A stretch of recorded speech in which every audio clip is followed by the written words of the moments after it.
هي دي نقلة الرمل اللي هتنزلها لي. دي نقلة الرمل اللي هتنزلها؟ اه دي اللي هتنزلها لي. قول لي بقى انت بتشتغل ازاي؟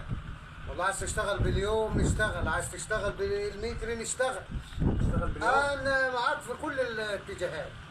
لا يا عم اشتغل باليوم. يومك من امتى لامتى؟ يومي من 8 ل 12. 8 ل 12. 12 الظهر 12 تيجي ما تلاقينيش على في الشغل خالص. لا بدل هتشتغل باليومية اتكل على الله اشتغل.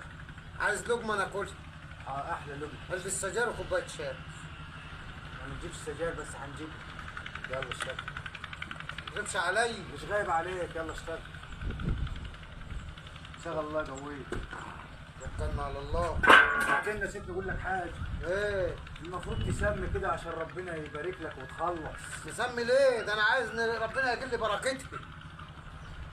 اشتغل.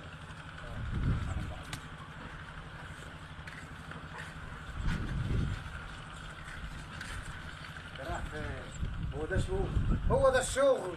هو ده الشغل بتاع اليوم. هو ده الشغل بتاع اليوم. هتعمل ايه بقى؟ هناخد بديت نروح لفض هناك. لا لا لا لا لا، اشتغل لي بالمتر احسن. بالمتر؟ اشتغل لي بالمتر احسن. يوم ايه؟ انت تقعد 10 سنين، اشتغل لي بالمتر احسن. خلاص انت حر. بالمتر اشتغل لك عادي. بالمتر. انا هو ده شغل المتر يا معلم، ما انت فكرك ايه؟